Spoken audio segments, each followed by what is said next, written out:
Nós vamos agora entrar no texto do Foucault. O texto tem o seguinte título: Dos recursos para o bom adestramento. Repito, dos recursos para o bom adestramento. Pensemos um pouquinho no título. A palavra adestramento, ela é central aqui.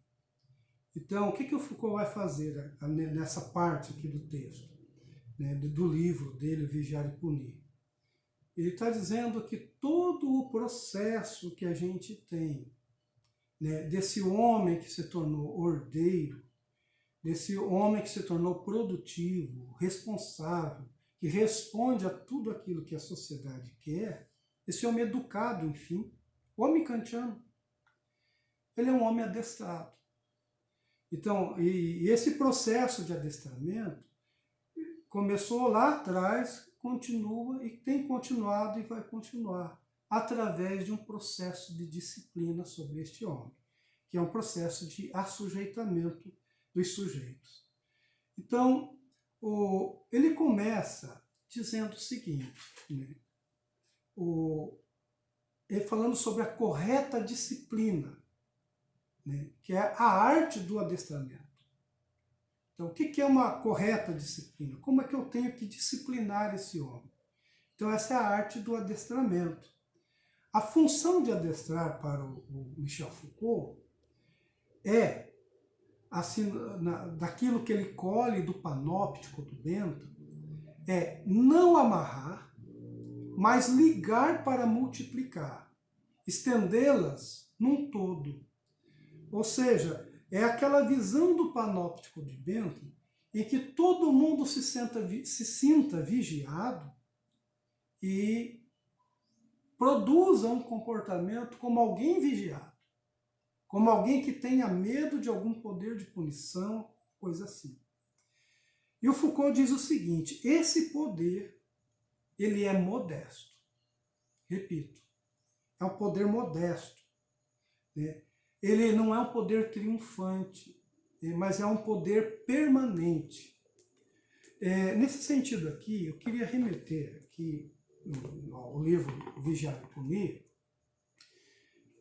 Quando vocês começarem a ler o livro, se alguém ainda não leu, vocês vão perceber que o primeiro capítulo aqui tem o seguinte título: O Corpo dos Condenados. E aí ele passa a narrar aqui, ele recolhe, o Michel Foucault, uma ata de execução de um criminoso, a execução do Demian, condenado, que foi no dia 2 de março de 1757. E aqui tem toda assim uma ata que descreve em pormenor o que foi feito com ele, até o estraleçamento, do corpo dele, a exposição, tudo que tinha. Então, o que o Michel Foucault vai dizer para a gente é que numa determinada época, de 1700 até 1750, até assim, por volta da Revolução Francesa, era hábito condenar os prisioneiros a uma execução vexatória. O prisioneiro era executado em praça pública. As pessoas eram convidadas para assistir. Dava-se um espetáculo cruento para as pessoas. Os pais levavam os filhos para olha lá o que acontece com um bandido e assim por diante. O Michel Foucault vai dizer o seguinte: esse poder que é triunfante, que age difamando a pessoa, tripudiando sobre o corpo da pessoa, ele não é mais o poder aqui importante para disciplinar. Então, não importa mais isso. Ele é um poder modesto. Ele é um poder que atua, ele é sempre permanente, mas ele vai ser tão permanente quanto menos sentido ele for, quanto menos percebido ele for. E isso é o que entra em cena com o iluminismo.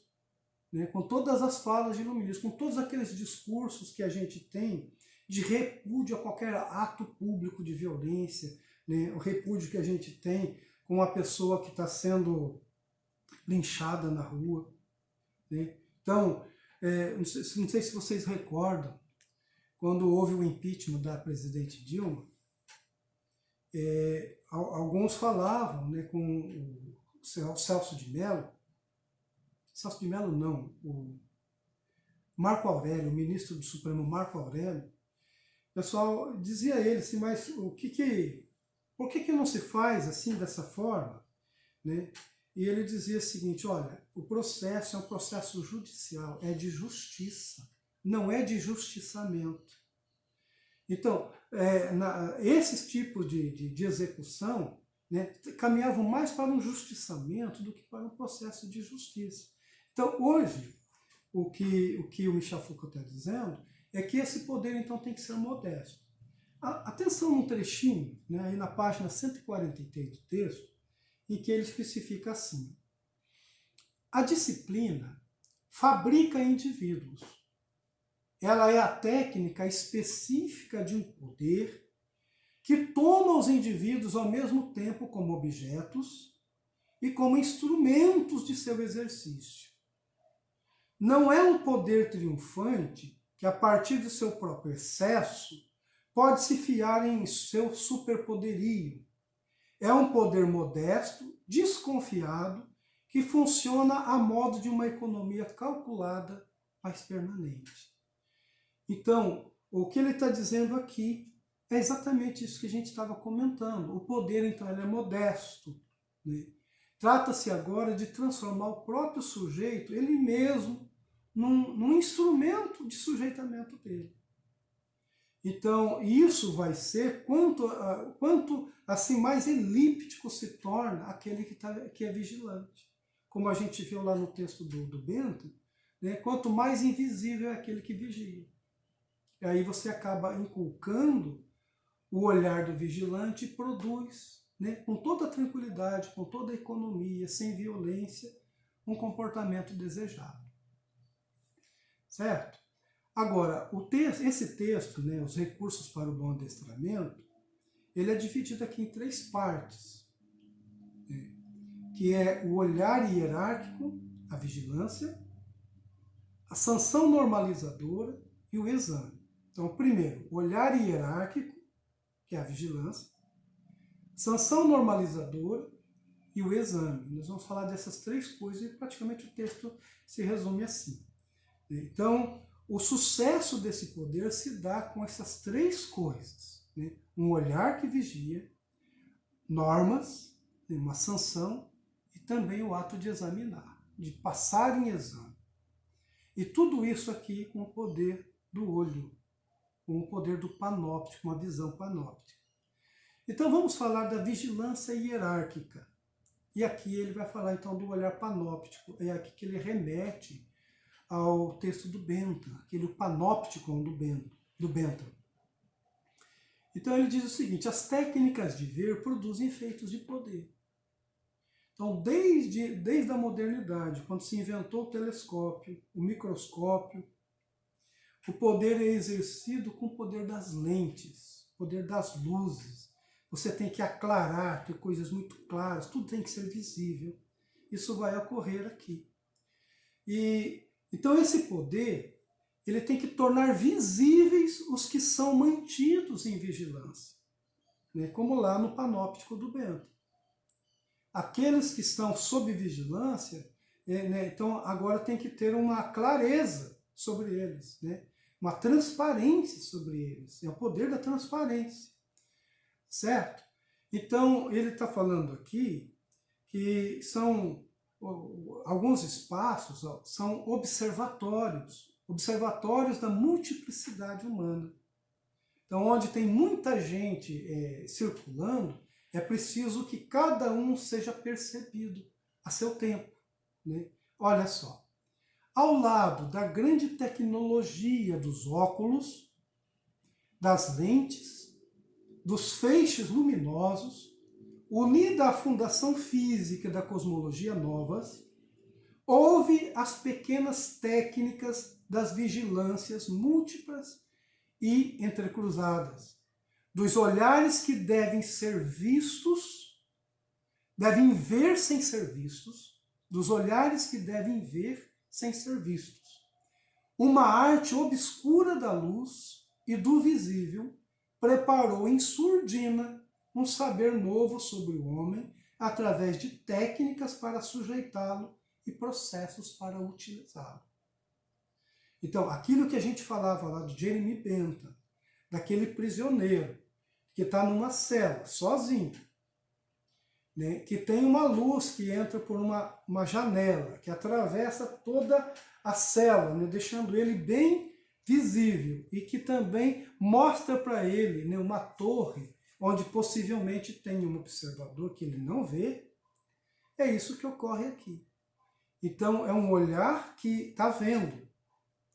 Então, o prisioneiro vai inculcar esse olhar e vai fazer disso uma forma econômica.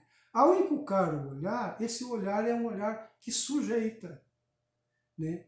Então, um sujeitamento do corpo, e é também um processo de utilização desse corpo. Então, é sobre um indivíduo que, assim, para o qual se orienta esse olhar. Depois vocês deem uma olhada nas figuras, né, desse panóptico. É muito interessante. Tem duas, uma do prisioneiro, normalmente como é, e a outra da planta baixa mesmo, do que é essa prisão panóptica.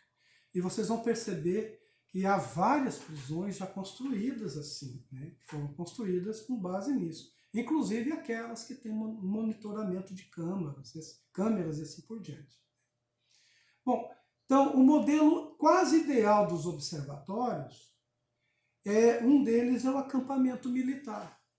Né? Pense lá na época do Napoleão, em que, quando se fazia o acampamento, colocavam assim, as disposições das tendas dos soldados, de tal forma que eles pudessem ser vigiados, né? E aqueles que vigiavam num patamar mais acima, e por último, numa hierarquia.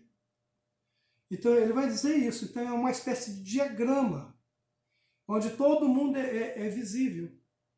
Né? Quem faz o quê, se vai haver deserção ou não. Então é lá do acampamento militar que isto vem, segundo Foucault. Então é o diagrama do poder que age pelo efeito de uma visibilidade geral. Visibilidade geral é o olhar panóptico, né? Aquele que tem uma visão sobre tudo, visibilidade geral. Então, isso aqui exige uma arquitetura nova, e é justamente a arquitetura lá da prisão de Bentham, né? Não mais feita para mostrar suntuosidade exterior ou vigiar o espaço exterior. Então, por exemplo, quem já foi para uma fortaleza, né, ou para um forte, né, ou para olhar, né, como é que é a estrutura de uma fortaleza, de um forte, as fortalezas eram construídas, né, em lugares altos, né, normalmente assim perto do mar, e em cada lugar assim tem uma guarita, né, tem os canhões e tudo mais. As sentinelas ficavam ali olhando, né, de norte a sul, leste a oeste, enfim, os pontos cardeais e colaterais, que é justamente para perceber se o inimigo de fora vinha para dentro. Então as fortalezas eram como se fosse assim, uma delas, por exemplo, a Bastilha, né? Eram assim, suntuosas, né? Estavam num lugar alto, né? Como os castelos antigos, assim por diante. Então, o Michel Foucault está dizendo aqui, olha, elas não são feitas mais agora para mostrar suntuosidade exterior, ou para vigiar o espaço exterior, né? Mas para permitir o controle interno, articulado, detalhado, tornar seus ocupantes visíveis. Então não se trata de estar aqui para olhar para fora.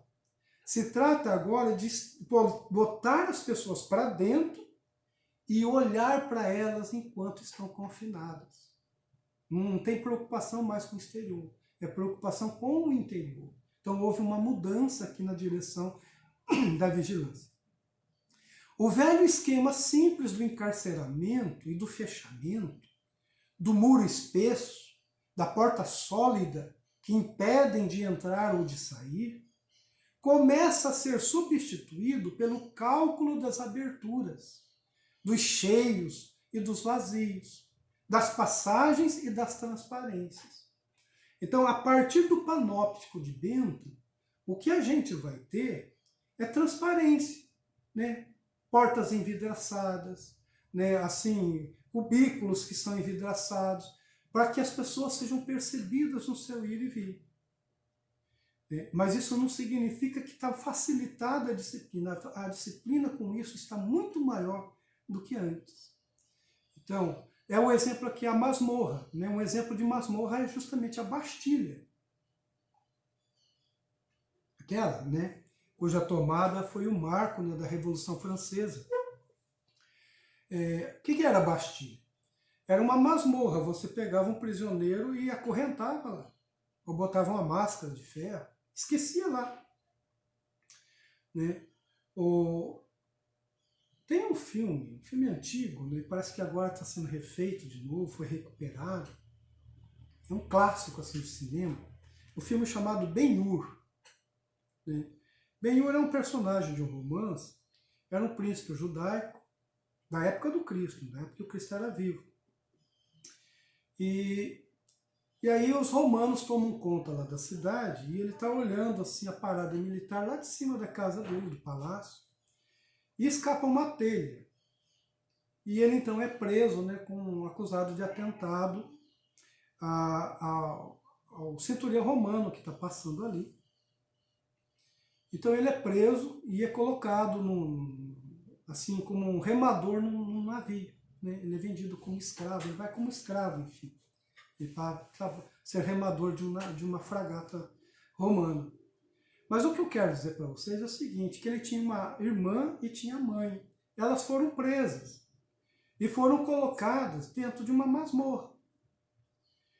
No final, o que vai acontecer com elas? Quando elas conseguem, enfim, sair de lá, porque o Ben-Hur depois se torna príncipe e tudo mais, ele consegue recuperar o prestígio dele, mas quando a mãe e a irmã saem de lá, elas saem leprosas. Então, é uma cena assim que ilustra muito bem aquele desejo que a gente tem de que as pessoas, né, apodreçam na cadeia. Né? Isso é válido para a masmorra, mas não é válido aqui. Nas prisões modernas, que é essa que o Michel Foucault está fazendo referência, que é a do Bento, né, a gente falou disso lá no vídeo do Bento, é transparente, não tem nada de se insurgir sobre o corpo da pessoa, né, penalizar o corpo da pessoa. Apenas ele é barrado, ele é recluso, só isso. E ali sobre ele se exerce um poder disciplinar, mas sem crueldade, sem clamor, né, sem tripudiar sobre o corpo dele. Né, certo? E a outra coisa que o Michel Foucault diz aqui é que também esse modelo vai para o hospital, né, o edifício do hospital. E um marco de mudança desse espírito, né, de um hospital que não recolha, que não seja só um depósito de doentes, ele dá como marco disso o incêndio que houve no hospital francês, lá da época, o Hotel Dieu, né, que é uma espécie de nome que se dá para a Santa Casa, aqui no Brasil. Lá na França se chama Hotel Dieu. Então esse foi o marco que teve ali. Então o hospital também é organizado para possibilitar a observação do paciente.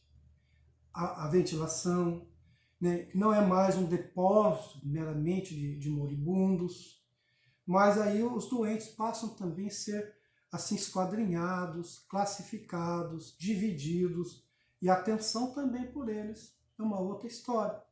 Né, como acontece na prisão do Bento. Né. Também a mesma coisa vai para a escola.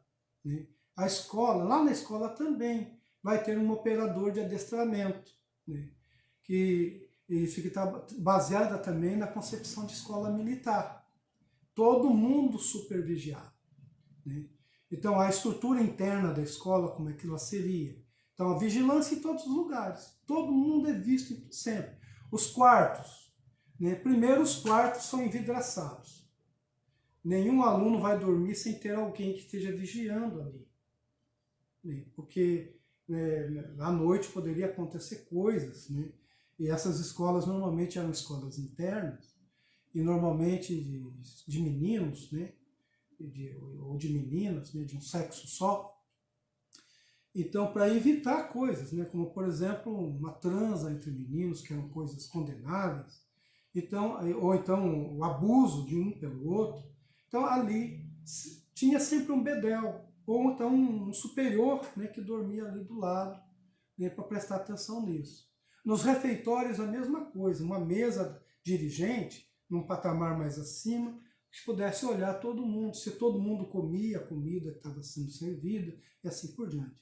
E as latrinas, ou seja, os banheiros, com meia porta, né? Uma porta que desse para ver assim, a cabeça e que também mostrasse as pernas, que só escondesse as partes íntimas mesmo assim dos meninos, né? E um de cada vez. Então não são banheiros como a gente tem hoje em academias de ginástica, em academias esportivas, em academias militares, onde todo mundo sai nu e vai tomar seu banho, todo mundo se mostra nu um para o outro. Nessas escolas isso tudo devia ser disciplinado, então muito bem vigiadas. As instituições disciplinares produziram uma maquinaria de controle que funcionou como um microscópio do comportamento. As divisões tênues e analíticas por elas realizadas formaram em torno dos homens um aparelho de observação, de registro e de treinamento. Então, não só é a observação, mas também registro de tudo aquilo que ocorre e também de treinamento, para que as pessoas produzam o comportamento desejado. O aparelho disciplinador perfeito né, como ele está pegando aqui no Bento, um único olho para tudo ver permanentemente. Então, como lá na prisão do Bento, né, uma torre central onde se supõe que tem alguém olhando o tempo todo para as pessoas. Né? Então, é a mesma coisa que eu disse para vocês, alguém que olha, por exemplo, num estabelecimento comercial ou no fórum, né, um estabelecimento público, né, câmeras. E lá você tem a sensação de que está passando ali, está sendo observado na rua, né? A pessoa vai fazer um crime na rua, mas olha, vão me achar, porque depois alguém vai olhar o histórico disso aqui e vai achar o momento exato do que foi que aconteceu. Então, isso serve para o bem e para o mal, né? Vocês viram aquele caso do rapaz que foi preso suspeito do crime, um negro, e depois o pai conseguiu mostrar que o momento em que aconteceu o crime não podia ser porque ele estava em outro lugar, né? Tinha passado um outro horário, aí as câmeras puderam provar isso, dar esse álibi a ele e ele foi solto. Então, também pode ser para o bem, né? Sempre se imagina que é para o bem de alguma coisa. Mas aqui, no caso, é benéfico no sentido, para o sistema, no sentido de produzir a disciplina, né? Então, são arquiteturas circulares do século XVIII, exprimiam uma certa utopia política. Ele está dizendo, esse panóptico do Bento, né, ela tem uma utopia política, ou seja, uma utopia de controle dos corpos, de controle dos sujeitos. Né? Então, grandes oficinas e fábricas também têm esse princípio. Né? A atividade dos homens, seu conhecimento técnico, a maneira de fazê-lo, sua rapidez, seu zelo, seu comportamento, tudo isso é olhado por um vigilante. É isso que se espera. Então, os especialistas em vigilância ponderam isso, né? Agenciam isso para sujeitar as pessoas. Então, no ensino elementar, no ensino da escola, né, a necessária organização dos controles. Por exemplo, na educação jesuítica, né, lá na Ratio Studiorum dos jesuítas, para todos os ambientes tinha um bedel. O bedel era normalmente um aluno que os superiores olhavam assim que tinha um comportamento mais adequado e nomeavam para ele ser assim o chefe. Então ele era ao mesmo tempo um que vigiava e era um tempo um delator, que levava, assim, anotava tudo ali que acontecia e levava esse relatório depois para o superior, né? Numa escala de superior assim. Então, tarefas materiais e também tarefas de fiscalização. Então, o que acontece aqui? numa estrutura em que tem uma hierarquia, né, e demandas de controle distribuídos, poderes distribuídos, a gente tem o poder de todos os lados. Não se escapa do poder. É isso que o Michel Foucault chama de microfísica do poder. Vejam lá. Organiza-se como um poder múltiplo, automático e anônimo. Pois se é verdade que a vigilância repousa sobre os indivíduos, seu funcionamento é de uma rede de relações de alto a baixo, mas também até um certo ponto de baixo para cima e lateralmente. Essa rede sustenta o conjunto e o perpassa de efeitos de poder que se apoiam uns sobre os outros, fiscais perpetuamente fiscalizados. Então, esse é um poder de todos os lados, né? Verticalmente, de cima a baixo, mas pode ser de baixo para cima e pode ser também horizontalmente. Né? Então, ao mesmo tempo que alguém fiscaliza aqui, né, um fiscal, outro fiscal fiscaliza o outro, e tudo assim, então há um intercruzamento perpétuo de relações de poderes no sentido de fiscalização. Certo? Uma outra coisa importante aqui, dessa parte do olhar panóptico, é que esse poder ele é indiscreto e discreto ao mesmo tempo. Parece contraditório, mas é exatamente isso. Né? Ele é uma máquina, funciona como uma máquina, discreta e indiscreta. Então ele diz assim, é o aparelho inteiro que produz poder e distribui os indivíduos nesse campo permanente e contínuo. Então, é um poder de sujeitamento das pessoas, é exercício de poder, é disciplinamento. O que permite ao poder de disciplinar ser absolutamente indiscreto, pois está em toda parte e sempre alerta, pois em princípio não deixa nenhuma parte às escuras e controla continuamente os mesmos que estão encarregados de controlar. E absolutamente discreto, pois funciona permanentemente e em grande parte em silêncio. Então, explicando melhor, esse poder ele é discreto e indiscreto. Ele é indiscreto porque ele não abre mão de estar em todos os lugares. Ele está presente em todos os lugares, massivamente, exercido por todos. Mas ele é ao mesmo tempo indiscreto porque ele funciona no silêncio, ele é modesto, né? Ele é permanente, ele nunca se renuncia. Tá claro? Então, é isso que o Michel Foucault diz nessa primeira parte aqui desse texto. Certo? Nós vamos agora dar uma pausa e entrar na sanção normalizadora.